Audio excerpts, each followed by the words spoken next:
from this moment forward, we can build a region that's strong and stable and prosperous and united in rejecting the path of terror once and for all. We want to get rid of the terror and get on to other things. There are many other things in life that are so good. The final sprint to this deal began less than 3 weeks ago on the sidelines of the United Nations in New York. I met with many of the people in this room, and it all just started coming together. I've known so many of you for so long. You're friends of mine. You're great people. I have a couple I don't like in particular, but I won't tell you who. I have actually a few of them I don't like at all, but you'll never find out who they are. Well, maybe you will, come to think of it. But I have most of you who I like a lot, and I respect a lot. Maybe that's more important. We listened, and we exchanged ideas, and we kept pushing forward until the job was done, and the first steps to peace are always the hardest. And today we've taken them and we've put them all together, and we've come up with this beautiful mix like nobody thought was possible. And as you know, I've just come from Israel. It was an amazing day to watch the hostages come in and to watch all of the other things and do all of the other things that we did. And like all of us here this evening, the Israeli people are overjoyed that the war has ended. Many of you have had dancing in the streets. They had dancing in the streets. And they've been dancing for weeks now once they heard about this and they heard that it was even a possibility. They're elated at the arrival of the hostages and excited to begin this new chapter for the entire region, and it's going to be that. And they are going to be great partners, and I hope everybody's going to join the Abraham Accord. I like to say the Avraham.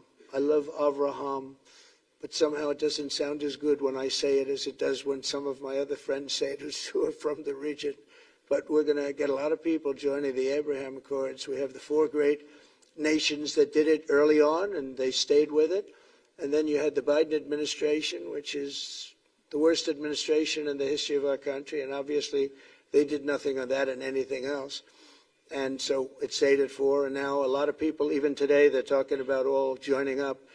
So many people have talked to me about that, and it's going to be a great tribute to really the United States. I mean, the United States has worked very hard in the Middle East, so it would be a tribute to us and to Jared and to Steve and to all of the people, Marco, all of the people that have worked so hard on that. And it really is going to it's going to guarantee that it all stays together. You're going to do well, because the 4 nations do very well. I mean, they do extremely, as they're wealthy, but they're a lot wealthier because of it. So I hope everybody's now joining up. Now we have no excuses. We don't have a Gaza, and we don't have an Iran as an excuse. That was a good excuse, but we don't have that anymore. All the momentum now is toward a great, glorious, and lasting peace.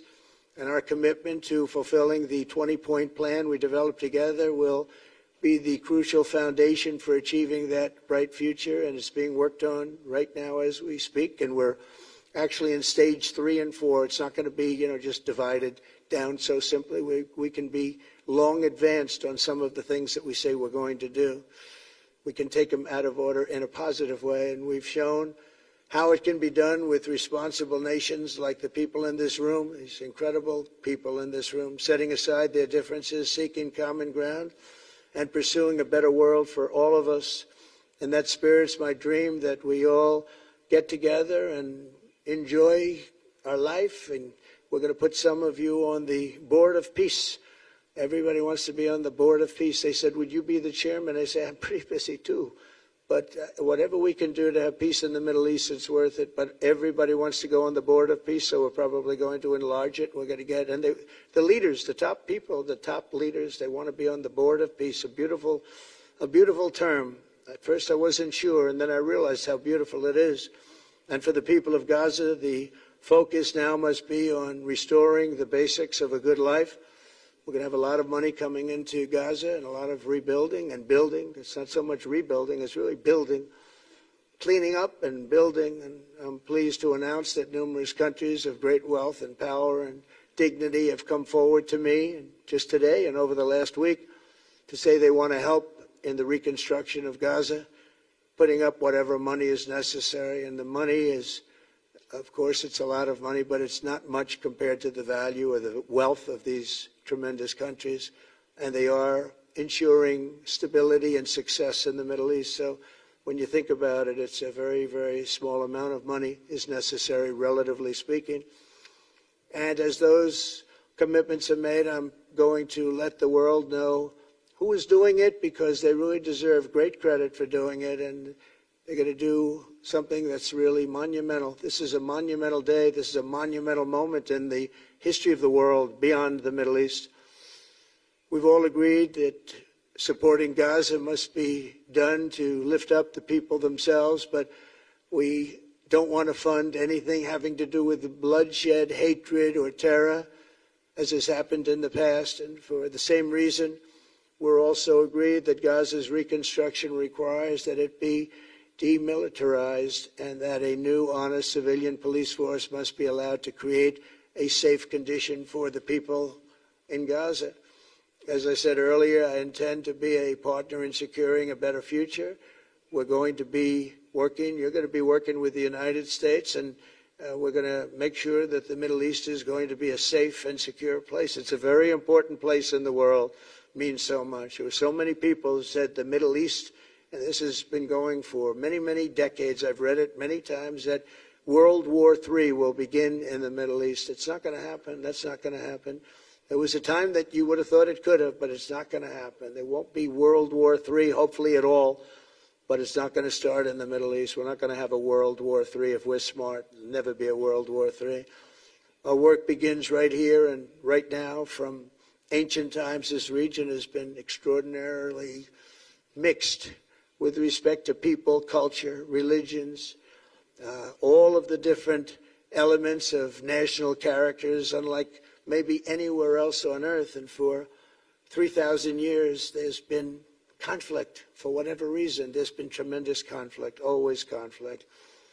But today, for the first time anyone can remember, we have a once-in-a-lifetime chance to put the old feuds and bitter hatreds behind us. And that's why so many people in this room, they didn't get along. Some did, some didn't, but they're getting along now. This has brought the people together. This is the first time the Middle East crisis has brought people together as opposed to driving them apart. And to declare that our future will not be ruled by the fights of the generations past, which is foolish. So together, let us continue in the spirit of cooperation and goodwill that has finally brought us to this incredible, historic breakthrough. If we do, together, we will reach the Middle East's incredible destiny, a safe and prosperous and beautiful crossroads of culture and commerce, faith in humanity and geographic center. This will be the geographic center of the world. So I just want to thank everybody for being here. I want to thank you all for what you've done and for this quick notice. It all came together just at one little period. It just came together. It's, the greatest deals happen that way. If you do anything about deals, that's all I've done all my life is deals. The greatest deals just sort of happen. And that's what happened right here. And maybe this is going to be the greatest deal of them all, not just nation building, not just having to do with this or the political whims. This will be maybe the greatest deal of them all, period.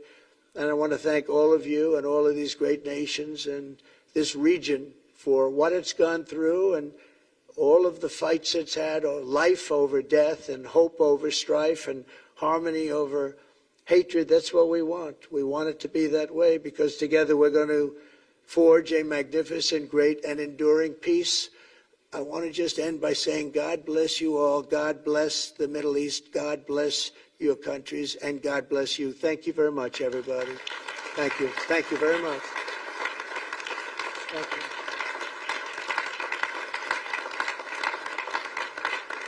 Thank you very much. So if we could ask the media to leave, and we're going to have a little conversation with all of these great leaders, which will take 5 minutes, and we'll just talk for a couple of minutes. But if we could ask the media to leave, would be great. Thank you very much. Thank you. Thank you.